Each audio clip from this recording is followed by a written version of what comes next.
All right. Welcome to another edition of Sabbath Lounge. This is Matt And Jake here. and we wanted to start a new series called Talking Torah. Talking Torah with Sabbath Lounge. And so here we are. And we're going to start at the beginning of this, and we're going to start with in the beginning. Yeah, so this is basically going through the Torah portions and trying to, give some notes on it and our little takeaways, short and sweet. And so in the beginning is Bereshit. Yep. And so we're going to take a look at that. And by no means are we saying we're the experts and we know everything here. We have lots of questions. They know that, Matt. They know. Yeah. And some of you may really like our globe. It's really a circle, if you will, the circle of the earth. Well, and I think we've lost half our viewers just by having this. But I thought it looked cool, so I went with it. So who doesn't like a good Giphy? Right. Yes. I don't even know what that is. No. I'm sure. Or is it Jif? That's peanut butter. Yes. So who knows? There's no right answer. Yes. So here we are in the beginning. Do what you feel. Yeah. Okay. Really? So in the beginning, and so right at the very beginning, we see this as a Hebrew wedding model. And the father prepared a place for his bride, and in a way you could say that's Adam, under the sukkah, or the booth of the firmament. And then after Yahuwah built a place for his bride, then Adam had a place prepared for his bride in his father's house. So he had a job, he was under the father's authority, and he prepared a place for his bride to be. Right. And then he gave them all the food to eat. Mm-hmm. So it was like a meal, kind of. Gave them everything, if you will, because that's part of the wedding yes, model, they have right? a meal together. That's right. Hadn't thought about that. That's good. So that's something that you see right off the bat, and something that to be looking for is the wedding model. And then we come across day 6, and this had a lively discussion. And so Jake and I don't maybe see the same viewpoint, and we wanted you to hear what we both think. But in Genesis 1:26 and 2:15, you see some human creations. You see what could appear to be two human accounts, a creation of humans. And you have this weird question of what do you do with incest. And so it is my opinion that you have a group of people made outside the garden in Genesis 1:26, and then later Adam and Eve are made, and they were supposed to be the priest to go out and tell these other people outside the garden how awesome Yahuwah was. They were to be his royal priesthood and go out and do that. And to me, it solves the incest problem.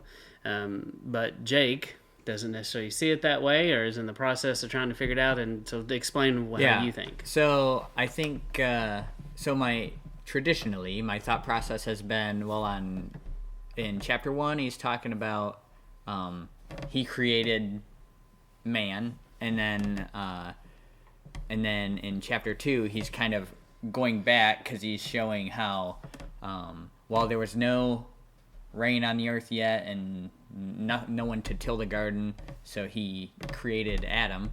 To me it kind of words as a way of coming back and showing day 6 in a more detailed manner. And I think that kind of plays out in Scripture several places. It does. I'll give you that. But true, you do have to get past the incest situation, because I come from a position where my understanding is that Torah always was from the beginning. And so we know in Torah that for brother and sister to marry is an abomination. So it's an abomination. Yeah. Oh, we need his voice. Yes, we do. but we need to record that. Mm-hmm. But so then that comes to a contradiction to me, because Yahweh Malachi 3:6. Well, he says, "Woe to those who call good evil and evil good." And if he's calling it evil at some point, then how can he be calling it good at some point also? So there's that to juggle. So I think the incest thing is very difficult to get around, and I don't know if you can. Now the Cain situation where Cain is fearing for his life when he goes out into the cities, that I can justify in my mind as family. They lived 900 years. They could have had so many children to make a city. How big was a city? You know, Cain's family, knowing that he killed his brother, would want to avenge that, so he would fear for his life there. So that would make sense to me, but also, you know, either side of that makes sense to me, that, well, these people outside the garden would be wanting to kill Cain. Yeah. So that's kind of the differences, I think. Yeah. And I've always thought, even, you know, to elaborate just a little bit more, that it's even possible that the gestation period of humans was different, and how quickly they could have babies and how many they could have. I mean, there are things like that we don't really know. Well, and how long they could keep having babies. Yes. So we make a lot of assumptions when we look at this about how we are today, and it could have been different then. Yeah, so a lot of things happen between this period and in the story and post-flood even, and then into New Testament stuff. So. Yeah. So, but, you know, I challenge you to go look at this day 6 concept. If you've never noticed that there could appear 2 creation accounts, you know, go look at it, think about it. You know, it's not a salvation issue. It's something interesting to ponder, and I just challenge you to think about it and research it a little bit. Oh, I do have a question though. Okay. And so, is Adam and Eve, is that an 8th day creation? Or do you think this is all 6th day stuff?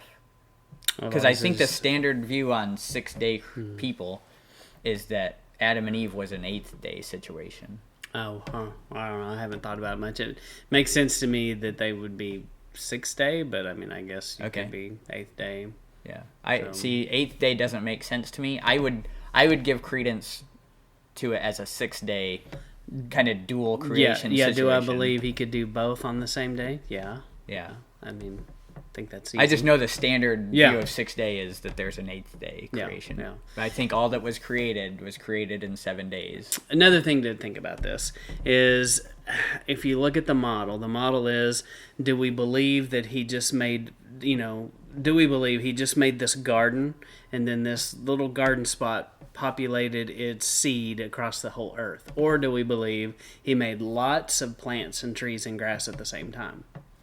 So, I mean, that's another thing to consider. You know, it kind of makes sense if he made, we don't believe he made one tree. And it's like, all right, tree, you got a lot of work here. Yeah. Make lots of acorns, and then one day they'll we could do that here. We have lots of acorns. Yes, we probably could. But, I don't think it's that model, so it makes sense that he made lots of trees across the whole earth, and so it kind of makes sense to me. It makes another argument that would he have done mankind that way, because he didn't do the animals that way. He didn't say, all right, you 2 elephants, get together. Yeah. Y'all make a whole tribe of elephant people. Right. Elephant. Well, I hope he didn't say that. Elephant creatures, kingdom, phylum, class, genus, species. You didn't know that. The Elephant Man was a documentary. Yes. Sorry. But that's another little wrinkle to put in here to think about. Yeah. So anyway, something to think about. And then also you see this, is it possible, I kind of mentioned that there was this priest model from the very beginning, that Adam and Eve were supposed to be the Father's priests to represent his kingdom to the world around them. Yeah, Adam anyway. I don't think the women were priests. But, right, yeah. But yeah, I get your point. And that's an interesting concept. And I hadn't heard that until we started fellowshipping together. Mm-hmm. And I think that's pretty interesting. Also, I think it makes sense that, and we discussed this last night, that this is the start of a Melchizedek priesthood that we're going back to when Yeshua returned. When Yeshua in second coming. Yeah, when he implements. That's the word. When he implements the Melchizedek priesthood, it's the priesthood that was originally. So that makes sense to be hearkening back to Adam. Yeah, and Yeshua is often referenced as the second Adam. Right. So kind of makes sense. But, check that out. And then immediately you see food is a deal. the first rule in this place is all about food. And so why does it shock us that food is important? Yeah, you see food rules as the very beginning, and then you see even jumping over to Acts, when this is all the Gentiles need. Half of them are food laws. So, so I don't think it's consistent to say he doesn't care about the food that we eat, because it's the very first rule. Don't eat that. Yeah. And, as a parent, your first rule seems like it's a pretty, first rule for most parents is no. Yeah. And that seems like a pretty big deal in the life of a parent. That word right there, what that means. Right. And so it makes sense that this is too. Yep. And, the other thing that I kind of wondered is it possible this is Yeshua that's walking with man in the garden? Is he... Yeah, and I don't know. It's hard to know that. And, there's so many instances of this person walked with Yahweh. Mm-hmm. I mean, it's, with Moses seeing Yahweh from behind, and then Abraham walking with Yahweh, Adam walking with Yahweh, Enoch, right? And so it's hard to know exactly what that looked like. Yeah. But just something to But ponder. I think that's possible, that any time that Yahweh shows up as a physical representation, it would make sense that it's in Yeshua form. Yeah. And then I also found this. This is I have this book. I actually happen to have it handy. So I believe lots of people have seen this. I highly recommend this. This is the Timeline of Biblical History. And it's good. And so I didn't realize. I think you can find this on Amazon right now for $29.99. No, ooh, not a sponsor. Yes, although if they would like to. So anyway, I have that book, and it's amazing, and it folds out. It's like 12 feet long. But I found out that it was actually made in the 1870s, and I went to Wikipedia of all places, and I found this. There's nothing true on Wikipedia, Matt. Nothing true. This seems to be true, though. Yeah. And so I was able to scan this great big picture and take little snippets in here, and it's public domain because it was made in like 1870. Mm-hmm. And so here's a great timeline. And so, because when you read this stuff, sometimes you get in these timelines, and it's like, first off, I don't know about you, but some of these words might be a tad bit hard to pronounce. The names, yeah. And I'm like, I feel kind of foolish when I start trying to say these words, especially in the Texan accent. Sometimes it sounds funny. Yeah, I mean, I don't know why we didn't just continue naming our kids like this. Yes. If we did, it would be so much easier. It would be easier, then we'd know all these names. Yeah, then it would be hard to say Matt. Yes, it would. Maybe, I don't know. Yeah. But this is a great timeline showing you, from the beginning. And I think the people, when they put this together, they tried to do just the genealogies to show the time and to show where the flood happens in time and space. And we're not going to get into, was the days 1,000 years in creation and all that. I mean, there's a whole can of worms, and you could spend a lifetime searching this particular piece of scripture, I believe. Yeah, these very first Torah portions are so full of speculation and just flat out guessing, and but there's just so much there because it covers such a span of time so quickly that it can't just give you every detail. Yeah, that's true.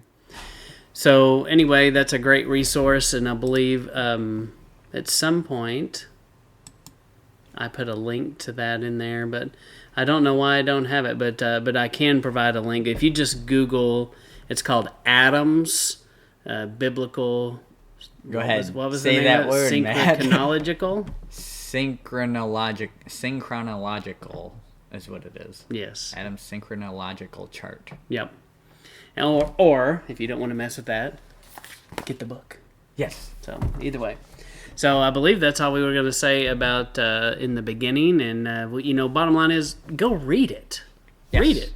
try to read it without bias from us or anyone else, and you just try to discover it on your own. And we just encourage you to continue to read these portions. Yep, and have an open mind when you read it, because the world is going to tell you half of that stuff never happened and doesn't make sense. Try to work evolution into it, and for a long time I was stuck on that. I was real confused. I was trying to work in evolution and what man said, and I'm like, oh my goodness, I don't understand. And finally I went, I believe what the Father gave me over man. Yeah. Even if it is very contrary and hard for me to understand or hard to wrap my mind around, I believe his word has to be true over what man says. Right. Man has lied a lot, if you haven't noticed. Yes. So I've noticed. Yes, I have too. Well, this is the end of our very first Torah Talk. Talking Torah. Torah. What did we just Talking Torah. Talking Torah. Talking Torah. So we appreciate you stopping by to take a look at Talking Torah with Sabbath Lounge. Thank you. Thanks.